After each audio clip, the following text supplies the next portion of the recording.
Peace and Black Power family. Peace, peace. Today is Sunday, the 19th of April. My name is Makona Tendaji. I'm the SoCal Black Community Programs Director for the African Black Coalition, ABC. And welcome to round 3 of our political education program, PE with ABC. It is exciting to be here with you all again. Another week, another lesson. Hope everyone is staying safe and healthy during these testing times. Gonna give folks just a few more moments and then we will get started with our third lesson of the program. The third lesson is entitled The Origins of Black Nationalism. And similar to our lesson last week on the origins of Pan-Africanism, this is a very fundamental and basic analysis. There's going to be further study and more in-depth study required of us all.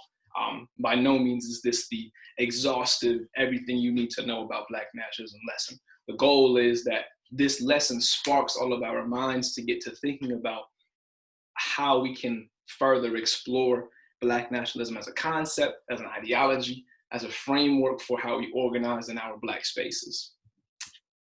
And today's lesson, you know, we're always trying to find new ways to be creative and to be innovative in our processes. Sister Antoinette, what's the deal? Peace, soldier. Today's lesson, this evening's lesson, is going to be a little bit different, just in terms of the facilitation of it. We're going to watch a few video clips. I'm going to, you know, do my best to make it as interactive as possible. You know, as we figure out this, how all this Zoom stuff works and all that. So without further ado, it is 7:01. Got a good number of folks in here now. Peace, everyone. So again, my name is Makona Tendaji. I'm the SoCal Black Community Programs Director for the African Black Coalition. And welcome to PE with ABC. This is week 3, lesson number 3, The Origins of Black Nationalism. So let's go ahead and get it started. I'm gonna share my screen with you all. Or actually, this is a clip by one of our mightiest ancestors, Kwame Ture, and he is explaining to a group of college students the necessity of political education, and not just any old political education, but it's this thing that he entitles, or he sort of phrases it, right, as constant political education. And in this clip that we're all gonna watch right now, he explains why it isn't enough for it to just be political education.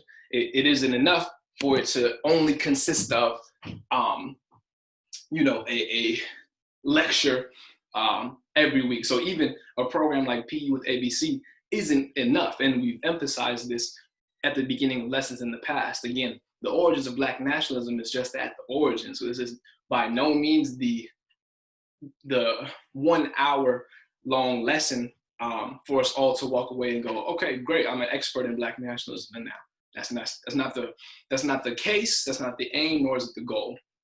So again, there's this clip that I want us all to watch. So make sure your sound is on and all that good stuff. And this is again gonna really be beneficial for us in terms of how we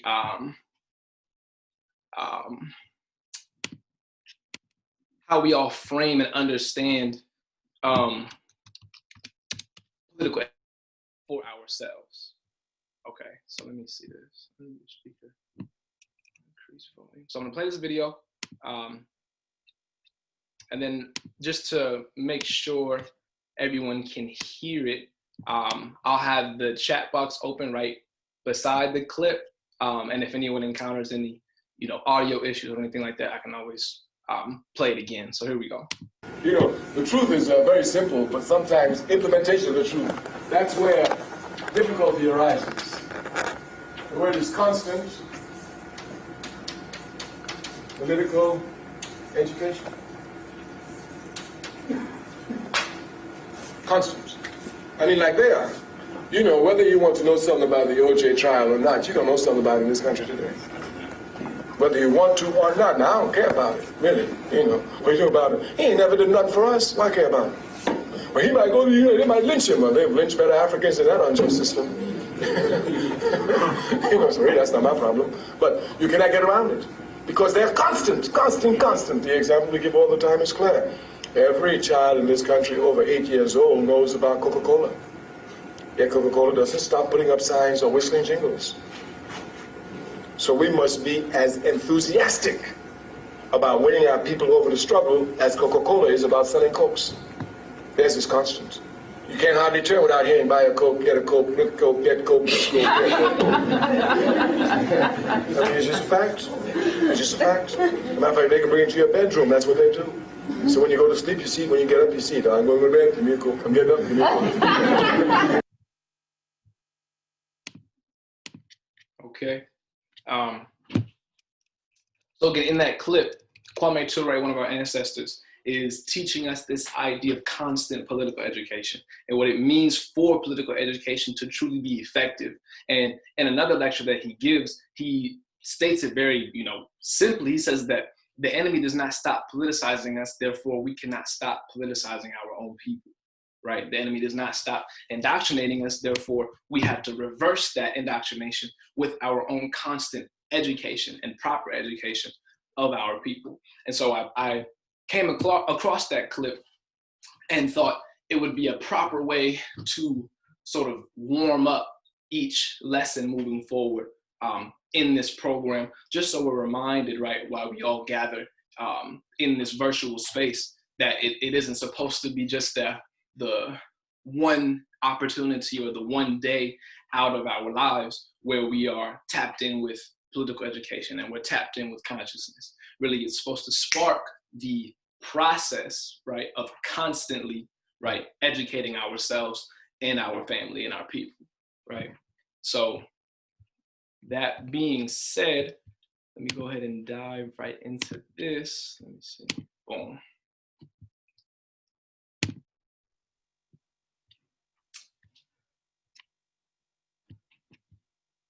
So again,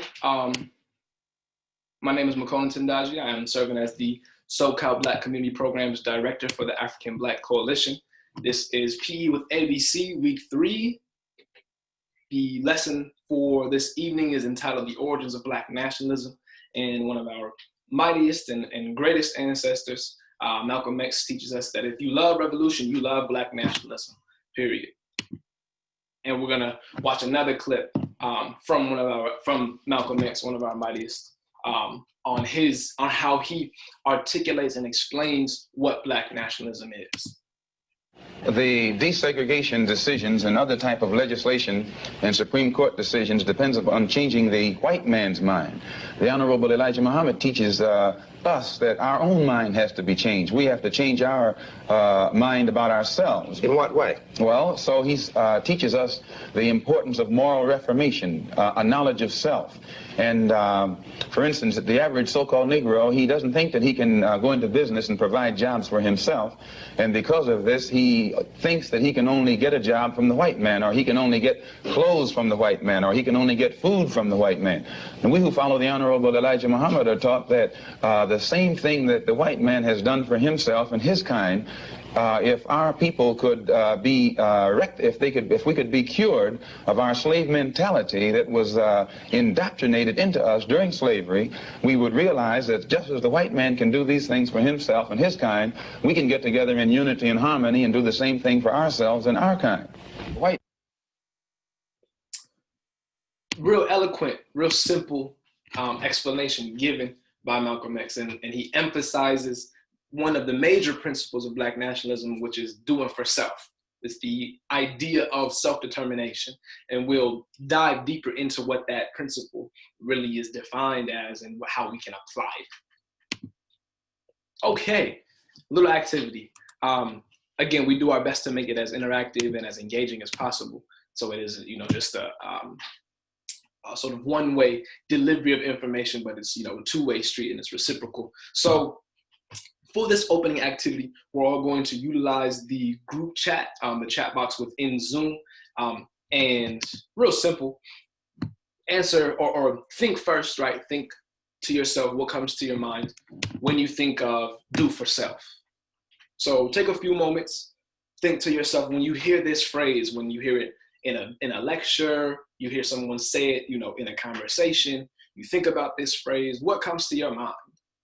Take a few moments, and then when you have your response, go ahead and share that in the group chat, and then I can type it in the group chat as well. What comes to your mind when you think of do for self? So again, take a few moments, think about what this means, what you think about when you hear do for self, and then respond in the group chat. Give us your take on it.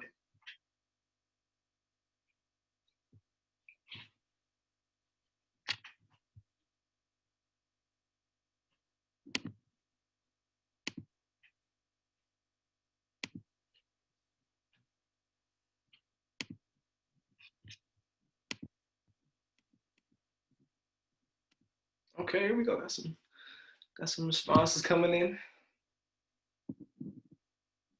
Okay. Give about the Tahaka piece, brother. He says, designing and controlling the education of our people. Okay. Sister Micah, sister, what's the deal? Sister Micah says, individualism.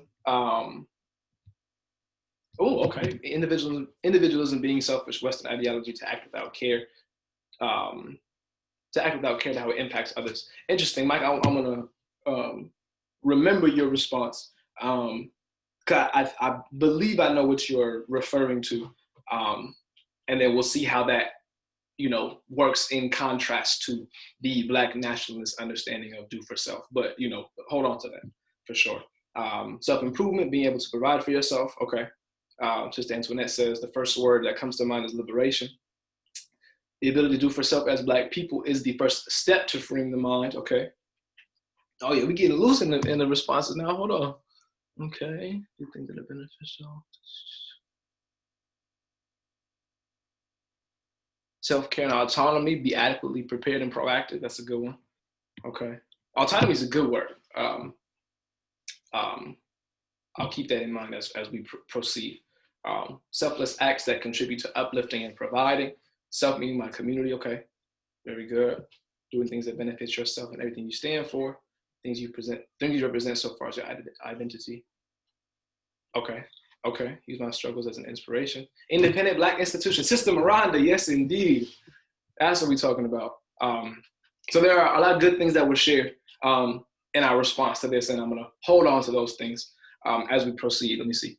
Last one. First thing that's come to mind. Self-help. You take care of myself mentally. Okay. Physically. Doing unto myself as I would do for others. Okay. Very good. Helping provide for other fellow Black people by any means. Okay.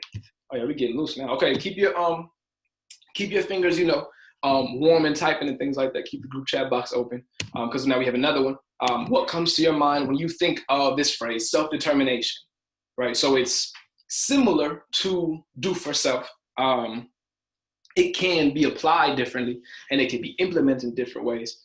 So now think, what comes to your mind when you think of self-determination, right?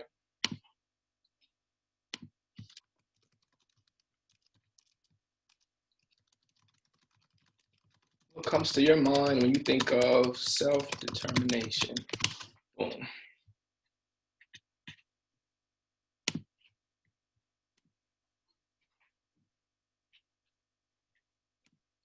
So again, take a few moments, think to yourself, what comes to your mind when you think of self-determination? And then once you have those things that you think of, go ahead and respond in the group chat box.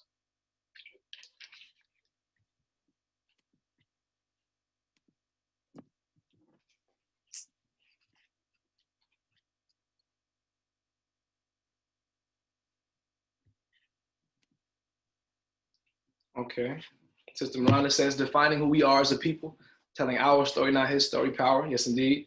And on that, on Sister Miranda X's response, there's this African proverb that states, until the lion has a storyteller, the hunt will always glorify the hunted. And that this proverb, this saying can be, applied to what Taharka was talking about in terms of designing our own education, right? Independent Black institutions. So when we think about the proverb, until the lion has a storyteller, the hunter will always glorify the hunted. What that is saying is that as long as there is only one perspective being not only written down and recorded, but represented, right, and shared and distributed, whoever's receiving that information will only receive that one perspective. You will only receive that one angle of whatever's being told. You won't get the full picture. And that's important when we think about the miseducation of our children, when we think about the miseducation of our people as a whole. For our entire lives, we are only receiving one perspective, one approach. And that leads to us receiving a very narrow and flawed understanding of the world because it's only one perspective. And we can dive into that later on. People getting loose. Hold on, let me. Okay, Tarka says the ability to control the destiny of our own people, having the institutional power to enact any policy, law, or procedure that advances us as a people. Okay. Having the will to carry on without the need of others, constantly encouraging you because people won't be there every step of the way. Okay, I like that. Having the will to carry on. That's good. Okay. Responsibility and support. Being bold and having very strong willpower to do whatever it is that can benefit you and or others around you. Okay, Antoinette says the drive to build our own, uplift our own, educate our own. Okay. Sister Micah said the ability to do what one wants without interference from outside. Okay, all right, we just decided to get into our bags today, I see. Okay. Okay, let me see.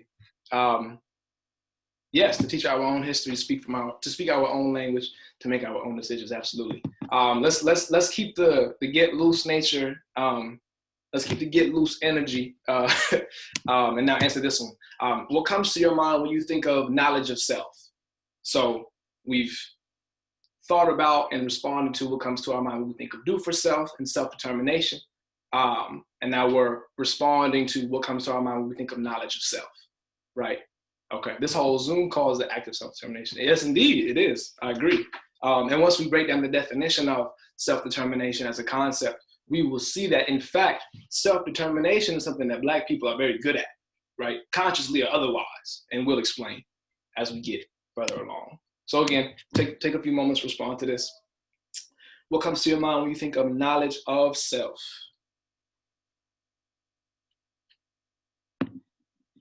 Okay, trial and error, initiating our own experiences. Okay, knowing where you came from, what you stand for. Antoinette said knowledge of self equals being woke. To a certain extent it does. It is indicative of somebody possessing and growing a consciousness that takes into account the world around them, right? No, I mean, you're not wrong, Antoinette, to a certain extent. When we think about what it means to be awake, the flip side of that is to be asleep, right? And Sister Kayla said it right there, right? Being self-aware. Somebody who is asleep is not self-aware, right? On the flip side of that, somebody who is awake, who is woke, quote unquote, someone who is conscious has that self-awareness, and that comes from knowledge of self. So we can definitely equate being woke, quote unquote, to possessing a knowledge of self. Of course, there are cultural, like social cultural almost dilutions to just being woke, of course. And we don't, that's another topic for another day. We can go into that later. Okay, sitting in your truth, knowing where you come from and honoring the people that come before you. Okay, knowing who I am, who my ancestors are, to know the true history, not the way we were lied to in school, to be true to your own values.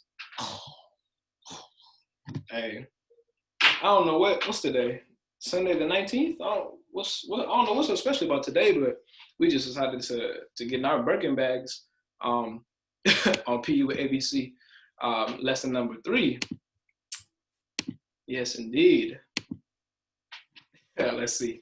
But the Tarka said, knowing I am an African and responsible for fighting for the well-being of all African people, no matter where they are in the world and regardless of their education or class level. Yes, indeed. Very good, very good. Okay, and the last one, and then this is just the opening activity. This final one, what comes to your mind when you think of Black power? Same thing. Think to yourself, right? Where have we heard this phrase before? Have we used it? And when we use it, what do we mean? In what context? All that good stuff. So think to yourself, what comes to your mind when you think of Black Power? And then we'll start the lesson for the day. But this is the strongest start we've had in PE with ABC so far, and I'm proud of that for sure. Antoinette said, "Let me find my ABC essay prompt." That's funny. Black Power. And again, we're not looking for the dictionary definition per se. We are really posing these things to us all so that we can understand not just how we as our own individual people receive and interpret our information and our knowledge of self, but when we come together and we share it all and we exchange it all, we can see the similarities, the things that may differ, and we can put all those things together and really just take a look in terms of our collective consciousness, because really that's what PU ABC is here for. It isn't to just boost the consciousness points of a few of us. It isn't so, two folks can say, oh, I learned something new today, let me stash that for later. This is a collective consciousness raising journey. If we all as a collective are not building and raising our consciousness, again, as a collective, as a unit together, then really the mission of the program isn't being fully recognized and executed. So again, think to yourself, what comes to your mind when you think of Black Power? It's a very powerful phrase. It's a very used phrase, and it's important that as heavily as it is used, it is also heavily understood. Okay, Sister Rhonda she on fire today. Control as a collective group of people. Okay, Black Power, this most basic essence to me is having unwavering self-acceptance of your own Blackness and acceptance of other people's Blackness. There is power in being proud of your ancestry, even if you don't know everything about your history. Yes, indeed. Family unity. Okay. Oh yeah, we getting loose today. Okay. I'll leave it just a few more moments, and then we'll get to it. What comes to your mind when you think of Black Power? Richness being the staple for all things revolutionary, finding the source and initiative within to uphold self and community to a higher standard and worth. Okay.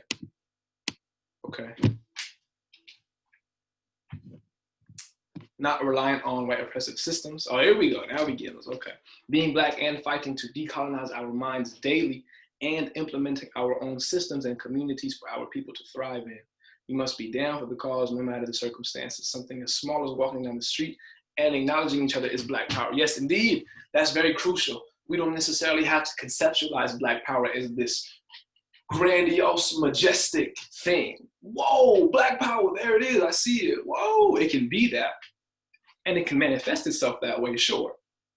But the manifestations of Black Power vary in size and in location and time, all that good stuff.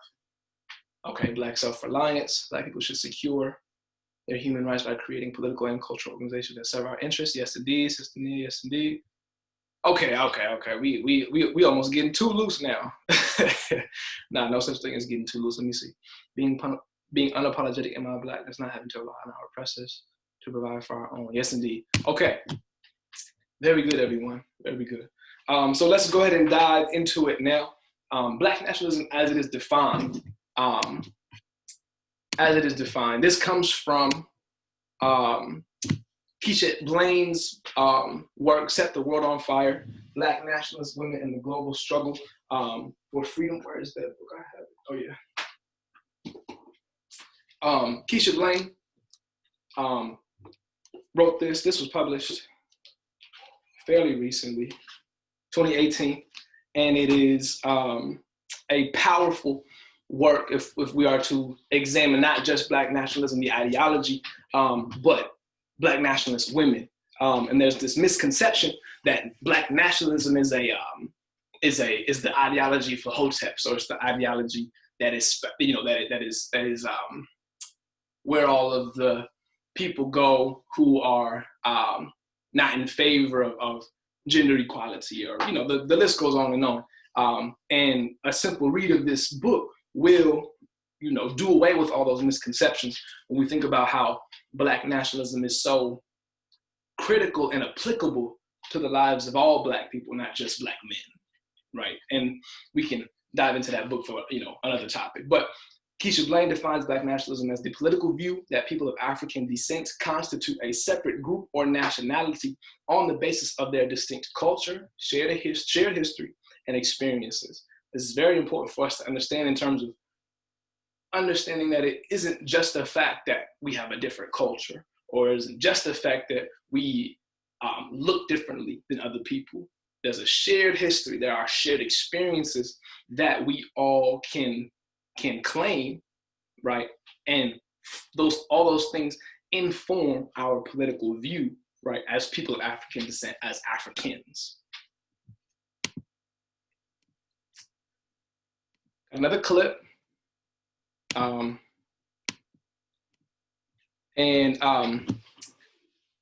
What Brother Malcolm is talking about here is very just, let me just play it. Let's see. Hold on. Nationalism is the wave of the present and the future. It is nationalism that's bringing freedom to oppressed people all over the world. It was nationalism that brought freedom to the Algerians. It was nationalism that brought freedom to the Nigerians and to the Ghanaians. It was nationalism that brought freedom to the people of Uganda and Tanganyika and Sudan and Somaliland. The Africans didn't get it by sitting in. They didn't get it by waiting in. They didn't get it by singing "We Shall Overcome." They got it through nationalism. And what Brother Malcolm is explaining in that real brief lecture is very crucial if we are to understand how nationalism as an ideology, as a framework, as a political framework, is utilized in the independence pursuits of African nations. And he gave various examples, right? Nigeria, Ghana, Tanzania, all these African nations understood nationalism as a concept and its practicality and its utility as an ideology to go about fighting and organizing for their independence, right? For their right to be free. So now diving into just some of the basic sort of tenets, the major principles of Black nationalism. Self-determination, and that's, as we discussed earlier, doing for self. And Martin Delany, one of the pioneers of Black nationalism, said that our elevation must be the result of self-efforts and work of our own hands, right? These are the proper and only means of elevating ourselves and attaining equality in this country or any other country. And Martin Delany was born in the United States. So when he says this, he's speaking about this country, but he's not forgetting the global people that we are. And then another major principle, freedom or death. And Henry Highland Garnett, another pioneering Black nationalist, said that rather die free men than live to be slaves. And we have heard different iterations of this phrase, sort of retold to us through different, means, movies. We get it on T-shirts, all that stuff. But it's it by no means is this new idea of, I would rather die free than live to be a slave.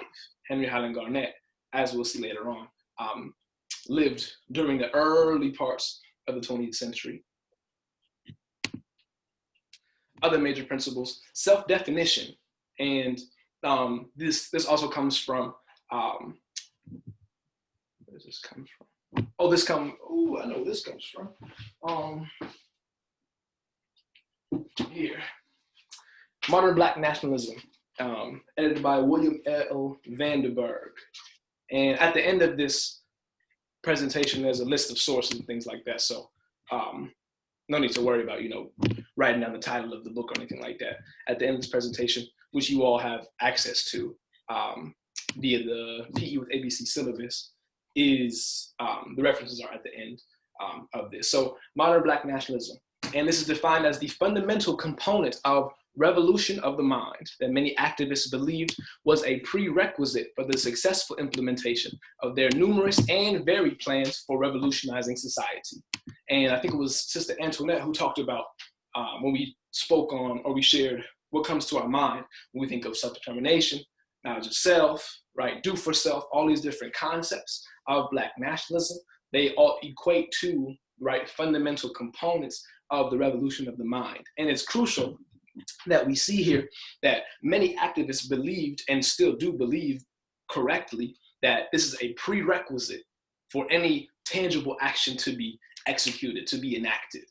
We can't walk around with these revolutionary goals in mind, trying to make them work, if that revolution of the mind has not occurred.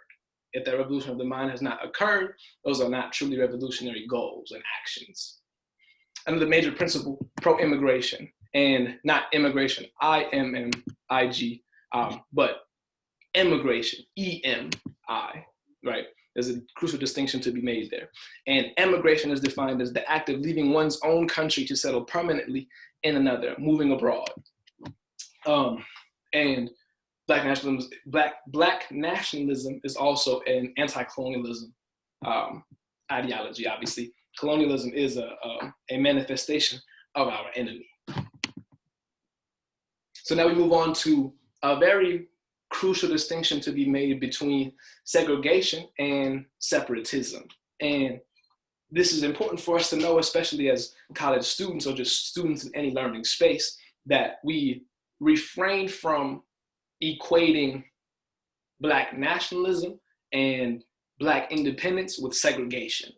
And Malcolm X teaches us those are not the same things. Segregation should not be our objective because it isn't something that we can curate ourselves. Malcolm X says that segregation is the dominant majority pushing the minority into a corner, exploiting, brutalizing, and colonizing them.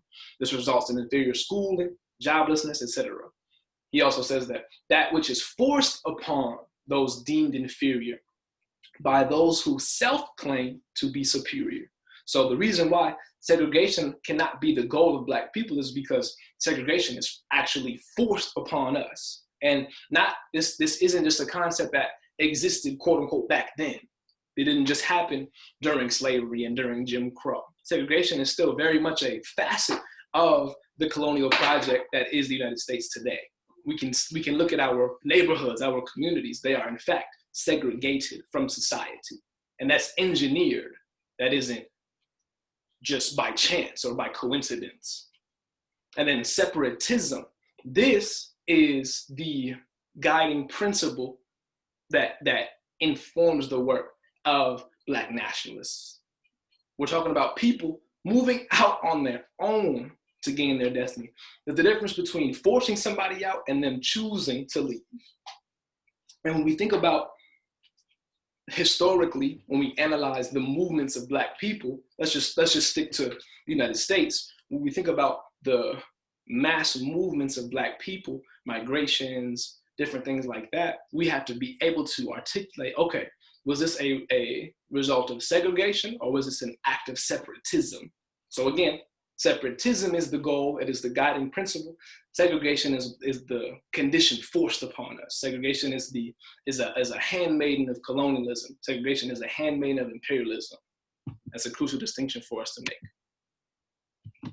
And now, when we think about the function of Black nationalism as an ideology, so it is enough for us to just read the books and get titillated off of the quotes and make t-shirts and hashtags.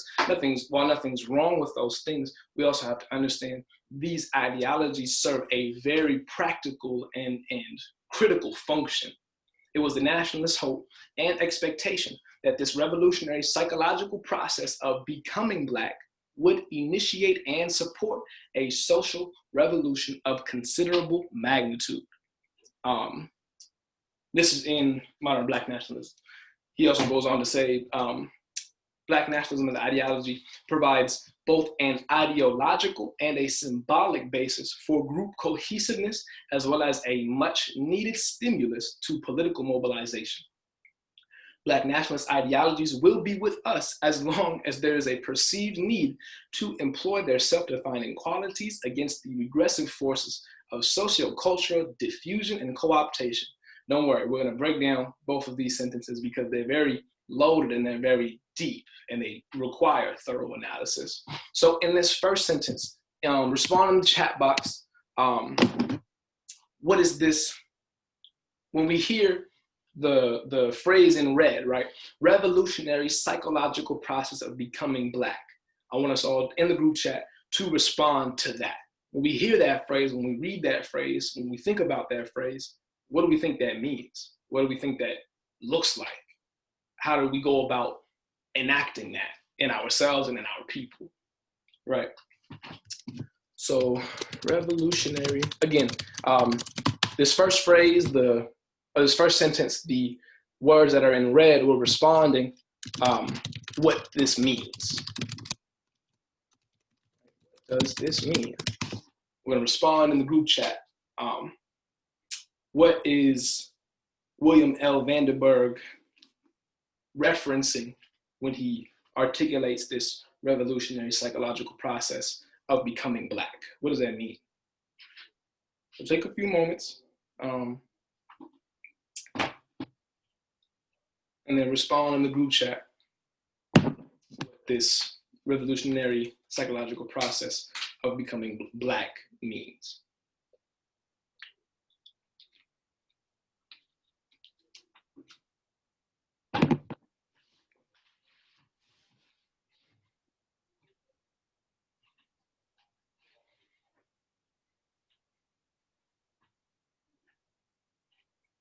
And think about the context of the sentence also.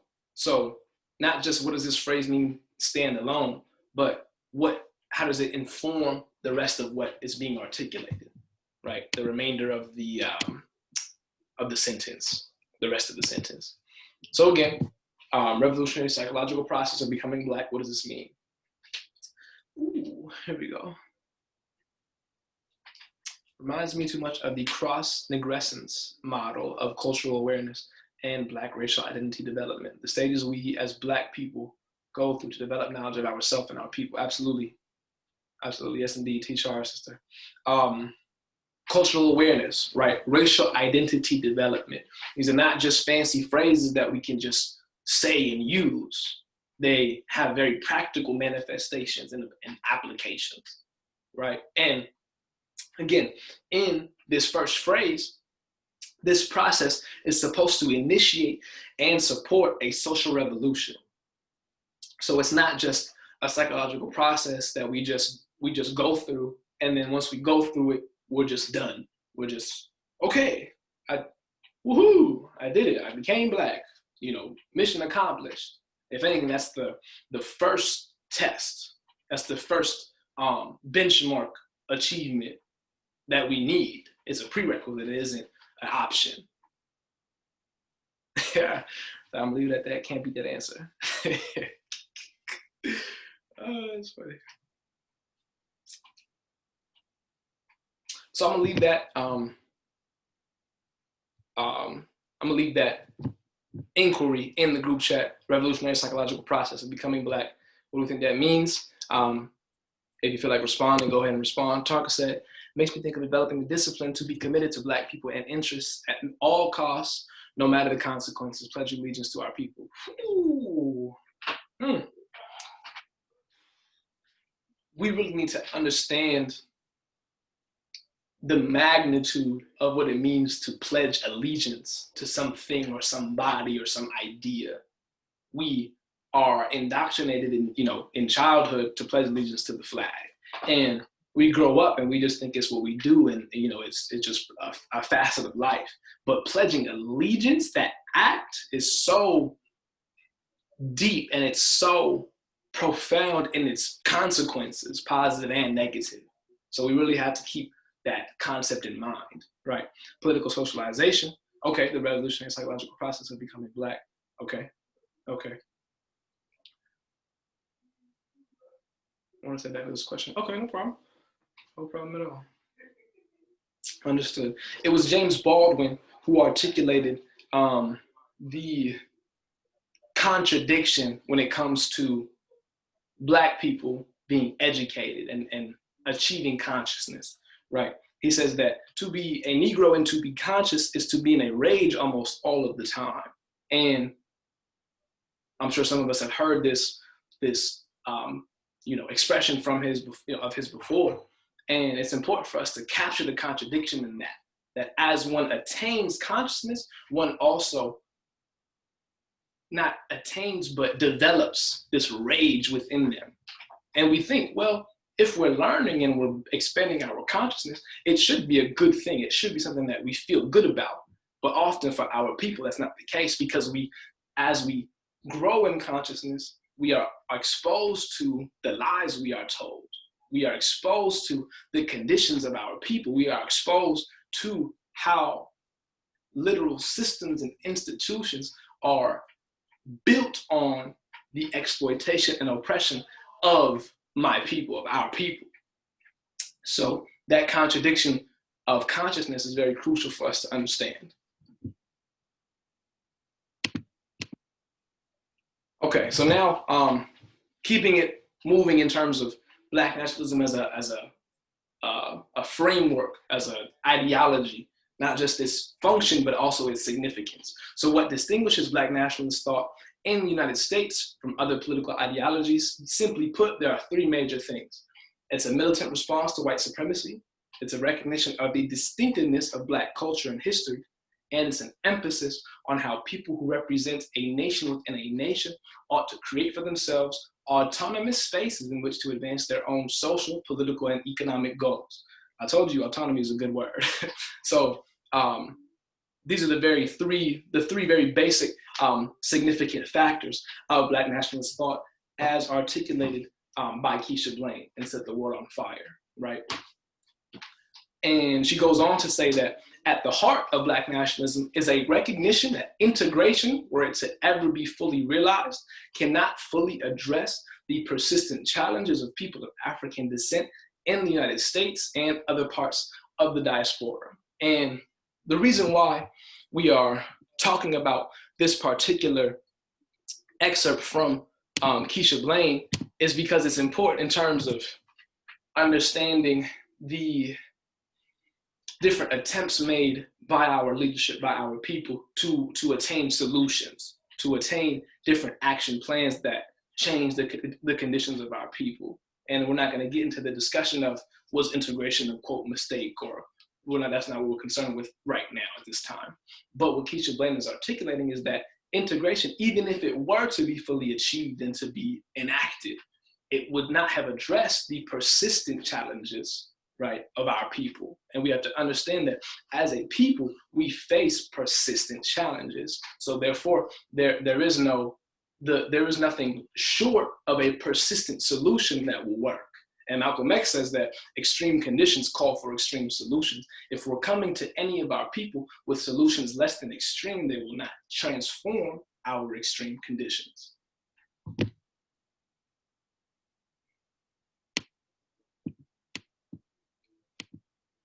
Okay, moving on to now the pioneers of Black nationalism, the ideology. We have Henry Highland Garnett. Just a few basic facts about him. In 1842, he was the first pastor of the Liberty Street Negro Presbyterian Church in New York. In 1843, the following year, he made the famous Call to Rebellion speech at the National Negro Convention. And you can actually read this speech for yourself if you just Google Henry Highland Garnett, Call to Rebellion speech, 1843. And in this speech, he argued that slaves should organize and rise up and overthrow their slave master. As you can imagine, people didn't like that. And here you had a Black man during the time of slavery getting up in front of a national convention and making a call to rebellion and saying we're settling for nothing short of extreme solution to our extreme conditions. And from his speech, there's this excerpt, he says that no oppressed people have ever secured their liberty without resistance. So we can't expect to go about our organizing without facing some pushback, without facing some obstacles. And then Martin Delany, another pioneer, some basic facts about him. In 1859, he led an immigration commission to West Africa to explore possible sites for a new Black nation along the Niger River. He was considered by many to be the father of Black nationalism. So remember these two names, right? And do further research on these two brothers right here. Because when we think about Black nationalism, we have to understand that there are warriors of our people who predate the 20th century, who were major scholars and thinkers and intellectuals for our people and for the ideologies that we claim to, invest ourselves in. And Martin Delaney said that we are a nation within a nation, and we must go from our oppressors. A few other notable Black nationalists: Amy Ashwood Garvey. She was the director of the Black Star Line Steamship Corporation. She was the founder of the Negro World newspaper and Marcus Garvey's first wife. And then Minnie Maud Lena Gordon, if you remember her, we talked about her week 1 in our Revolutionary Warriors of Africa lesson. She established the peace movement of Ethiopia, and this organization advocated Black immigration to West Africa in response to racial discrimination and white supremacy. So when we think if there's one objective, a personal objective of mine from this lesson, is that we all walk out of here knowing and equating Black nationalism with Black women. That's my personal objective, is that we understand by no means is Black nationalism a male ideology, or by no means is Black nationalism the ideology for hoteps, right? It cannot be emphasized enough the significance, and not only the significance of the existence of Black women, but the significance of the contributions of Black women to Black nationalism, period. And then other pioneers, Marcus Garvey, he was the leader of the Universal Negro Improvement Association, which was the largest Black nationalist organization in history. And some of the UNIA's endeavors, the Negro World newspaper, as founded by Amy Ashwood Garvey, and the Black Star Line was a freight shipping line, right? And Marcus Garvey says that action, self-reliance, the vision of self, and the future have been the only means by which the oppressed have seen and realized their own freedom. And I want to highlight one word: vision. This one word is so critical, not just in Black nationalist efforts, but in Black leadership efforts in general across the board. And I'll explain why vision is an important word, but hold on to that word vision, because it is crucial, and we'll get to that. And then we have Elijah Muhammad, a leader of the Black separatist/nationalist religious movement, the Nation of Islam. He advocated the construction of Black institutions, right? Sister Miranda talking about the independent Black institutions that we need. Schools, hospitals, grocery stores, etc. And he was a proponent of organizing Black people to gain and sustain and teach a knowledge of self. And one of his good quotes, we must forget about trying to do for others before doing that which we have not done for ourselves. So again, that basic principle to do for self, right, is articulated so simply. It's up to us to really implement it. Okay, get those chat boxes open, time to get loose again. Black Americans must unite and be ready to help Blacks and other oppressed peoples everywhere, because Blacks in America live inside the most powerful of enemy camps. They are duty bound to other oppressed peoples to revolt against and thus weaken the bulwark of third world oppression. Okay, that was lengthy, I know. So I'm gonna leave it up for a while. Take time to read it to yourself. Break down each word if you need to, all that. And then in the group chat, answer these 2 questions that are being posed. 1, what do we think this means? And then 2, how can we apply this message to present day, to today? Take a few moments. I'm gonna read it again just because it sounds good. Black Americans must unite and be ready to help Blacks and other oppressed peoples everywhere. Because Blacks in America live inside the most powerful of enemy camps, they are duty bound to other oppressed peoples to revolt against and thus weaken the bulwark of third world oppression. This comes from the book Black Separatism in the United States by Raymond L. Hall, a highly recommended read. So again, take a few moments, think to yourself, what do you think this means? How can we apply it? And go ahead and respond in the group chat.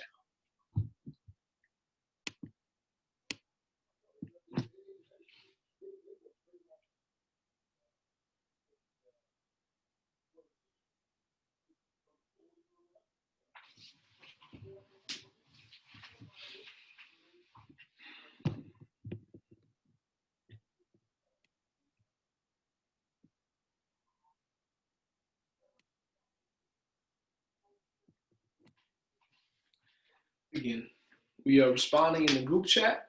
What do we think this means? How can we apply its message to present day?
Again, take a few moments, read this excerpt here. And if it helps to, analyze it in parts, it is 2 sentences, or really it could be 3 sentences. Break it down. And again, there is no wrong answer per se. This is really just the time for us to, again, highlight the collective journey that we're on. And that collective journey is to collectively raise our critical consciousness. Oh, Sister Nia, here she go. We getting loose, here we go. People have a tendency to believe the fight for Black nationalism and civil rights was only for Black people, not realizing that nearly every single movement Black people have led have benefited damn near every other group of Black people, or every other group of people but us. Okay, we have been hit the hardest, and it's required for us as people to take action. Yes, indeed. Tarka, what's he saying? Let's see. Many social media personalities and even academics who are against nationalist politics frame it as being narrow and unwilling to be in solidarity with other colonized/oppressed people in the world. This is an ahistorical understanding of nationalism, period. Today, we can use it as a means to understand how to be in comradeship with others like Palestinians, non-Black undocumented people, and other indigenous peoples fighting to reclaim their land from Europeans, white people, period. Yes, indeed. And even in Keisha Blaine's book and other Black nationalist works, there is a constant emphasis on the fact that Black nationalism as an ideology is a direct parallel to transnationalist understandings of liberation and internationalist understandings of freedom and the fight against oppression and exploitation. Okay. As Black Americans, here we go. As Black Americans, we have been divided against Black people within the world, okay? As we have learned to not only survive our current situation in perhaps the most hostile environment, it is our duty and obligation to share such knowledge with Black people across the world. First, we must gather together within this country, and then we can move forth to fight for all Black people within the international community to fight against terrorism and oppression on a global scale. Yes, indeed. Black Americans hold this new kind of power. We must recognize that if not all oppressed people are free, we will never be free, because one loose end will unravel the rest of the rope. Hold on, sis, I'm about to write that down. That's a cold little phrase. One loose end will unravel the rope. We have to fight for all, or we will continue to be oppressed. Okay. Target's that we're trying to intern for ABC. That's funny. That's real. One loose end will unravel the rest of the rope. I'm about to write that down. Hold on. Let me see. Put it over here. One loose end will unravel the rest of the rope. I like that. That's powerful. The rest of the rope.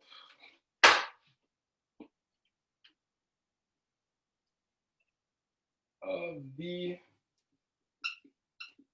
rope.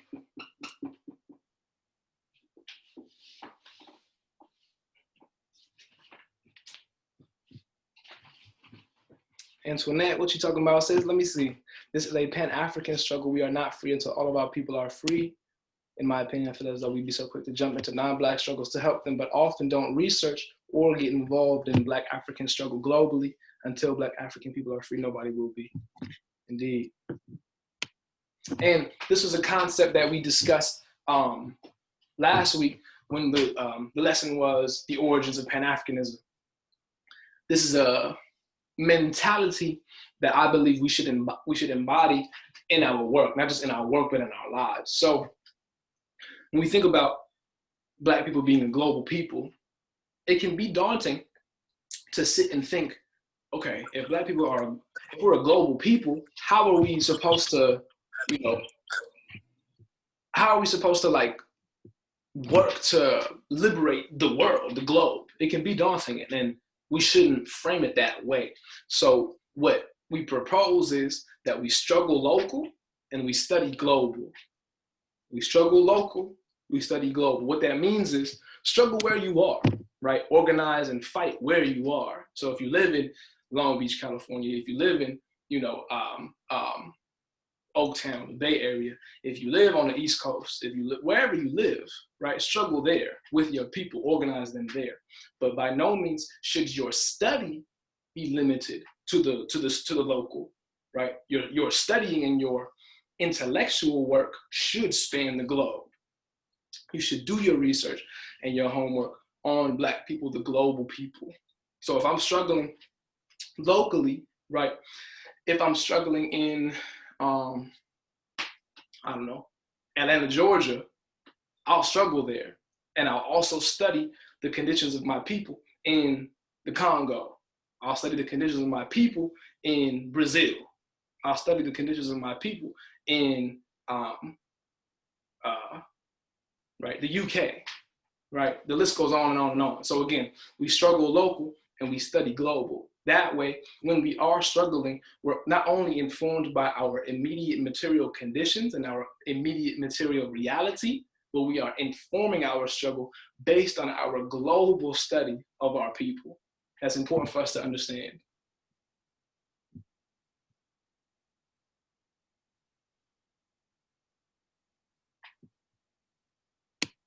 And we should not limit our understandings of contributing to our people as just working, right? I gotta start an organization, or I gotta build something to really be contributing. And that's not true, right? That only covers a certain extent, right? You have to, and we've talked about this in the past, the mightiest of our ancestors were the fiercest of fighters, right? And the most thorough thinkers, right? They were the most equipped in terms of intelligence, and they were also the most equipped in terms of building and mobilizing.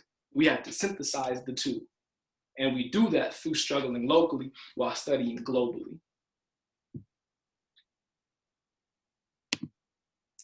Here again, as promised, this is just a brief list for further study. The two books that were cited, the two books that were cited in today's presentation: Modern Black Nationalism and Set the World on Fire by Keisha Blaine. And then there are two videos, of course, among many others that we can look towards for teaching on Black nationalism. Oh, how could I forget? Marcus Garvey and the Universal Negro Improvement Association came up with the idea that, okay, if we're going to organize and pledge allegiance to our people, we need a flag, right? Every nation has a flag. Marcus Garvey came up with the red, black, and green flag, right? The RBG flag. Red is for the blood of our people, right? The blood that we have sacrificed and shed for us to be where we are today. Black is for the beauty of our people, right? As we exist in our many forms of our blackness. And the green is for the land upon which we build our Black nation. And Malcolm X says that land is the basis for all independence. So if you're in a space where the organization that you're in or the space that you're in, is claiming to be for independence and for freedom, right? But the word land doesn't come up in any of the meetings and any of the conversations, that organization is not really about independence. They're not really about freedom. And that's just period.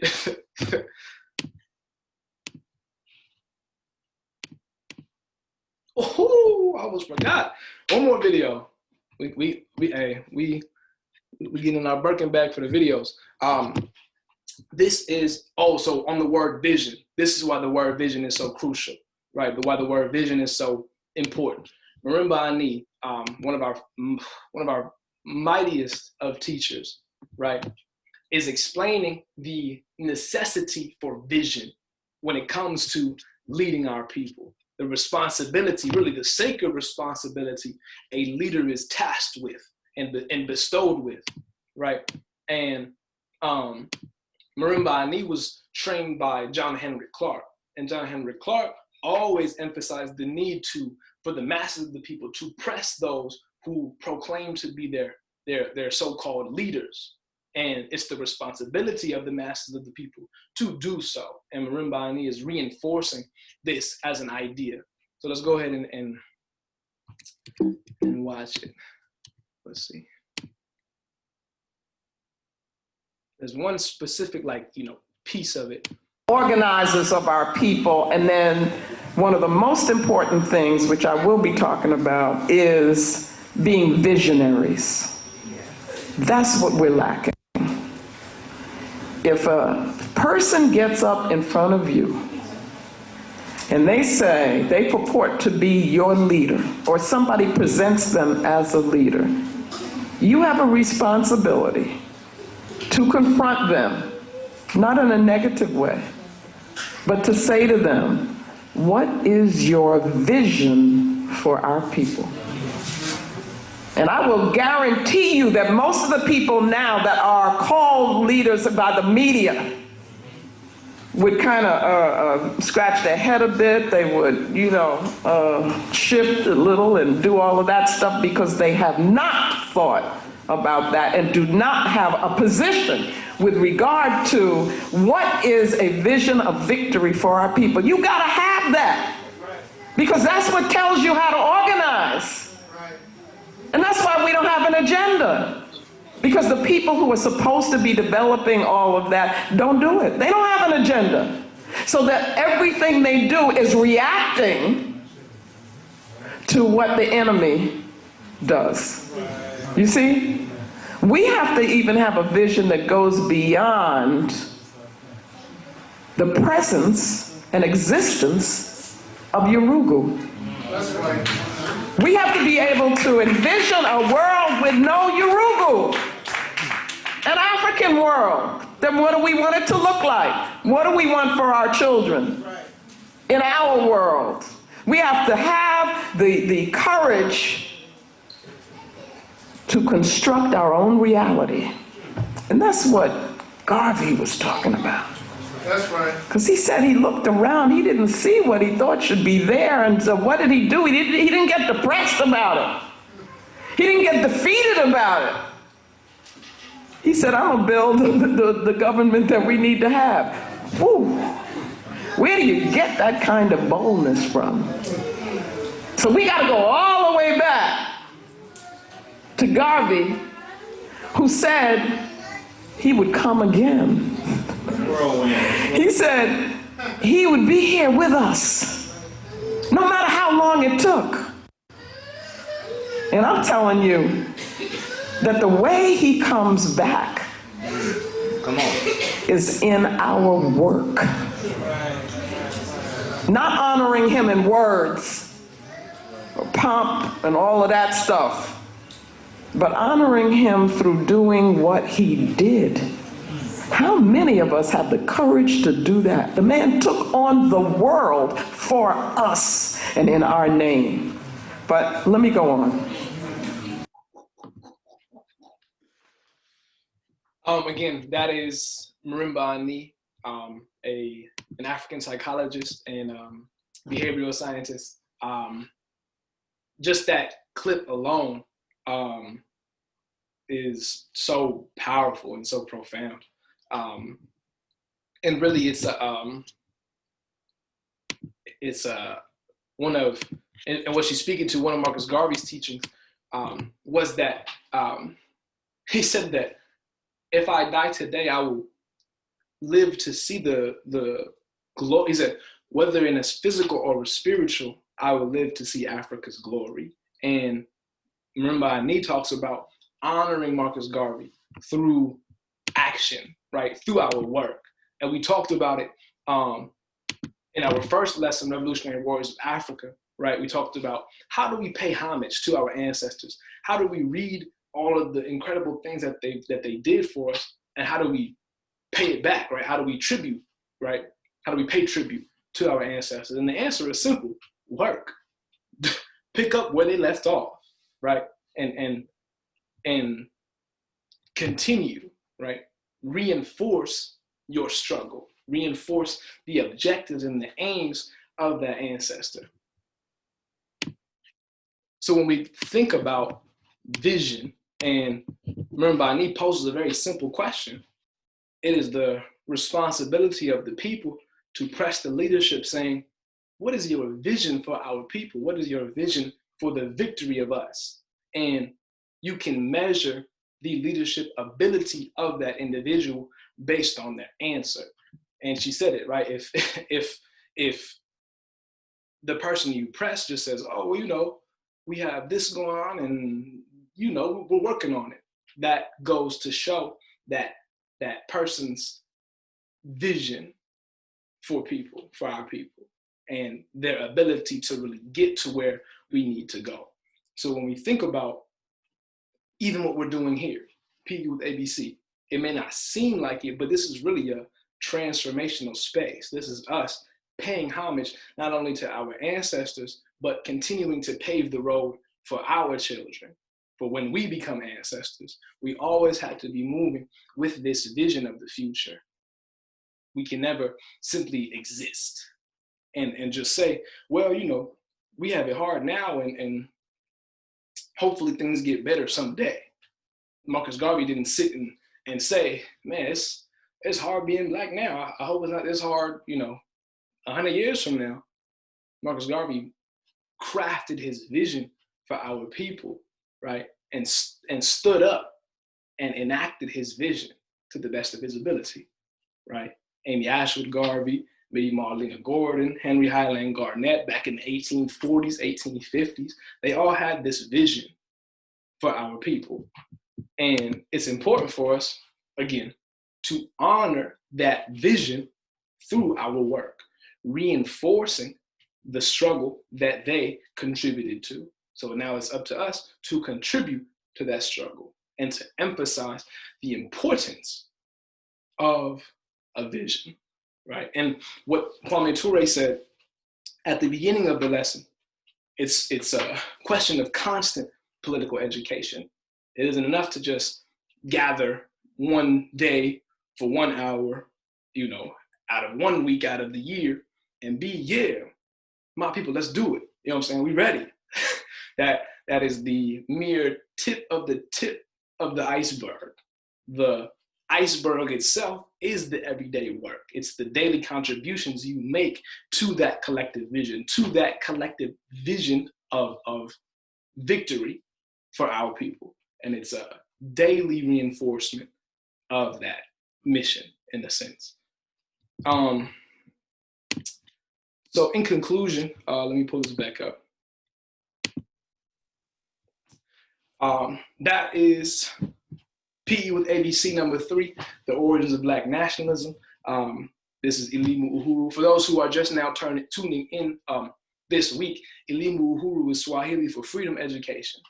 We do everything with intention in ABC. So we didn't just think, we're going to put together some political education, classes, and that's just going to be that. No, intention is put behind everything that we do, period. So it's about us understanding, okay, what does freedom education look like? What does knowledge of self look like? How do we implement that? So that is, again, as I said, the end of our lesson for the day. That's why I put it right here. Please do not forget to fill out the post-evaluation for this lesson. It'll be sent out to everyone's email at like 9 o'clock tonight. Please fill it out. It helps us improve. It allows us to, focus on what we need to focus on and get better, and all of that good stuff. Follow us on Instagram at African Black Coalition. Follow us on Twitter at A Black Coalition. If you have any questions about the program or just about ABC in general, it was mentioned in the chat. ABC looking for interns, and that's not just us being funny. That's real. So if you are interested, you can tap into our website, or you can email myself at communityprograms@ablackcoalition.org. My name is Makonnen Tendaji. I'm serving as the SoCal Black Community Programs Director for the African Black Coalition, and wishing you all peace, Black power, prosperity, stay healthy, stay safe. And I almost forgot, before everybody goes, I switched it up this week. As you can see, I had this cool little hoodie on, and it didn't just fall out the sky. The good brother Taharka Anderson himself put this together, and the message is simple: protect Black children. And I believe that something like PE with ABC is a direct action to protecting our Black children, period. So you can tap in and get you a hoodie. On Instagram, people can drop the Instagram in the group chat to Harker, and folks can tap in and pick one up, because these are cold right here. These are the limited edition. You can't just get these in the store. So yeah, that is all that we have. There it is. At your neighborhood scholar. Yes, indeed. So tap in, get you a hoodie, all that good stuff, and we will see you. Don't forget to fill out the post evaluation. And we will see you for our last lesson next week, next Sunday at 7 p.m. That is the Black Campus Movement. So, we hope to see you there. Tell your friends, tell loved ones, everybody. We want to pack it out for the last one. Again, my name is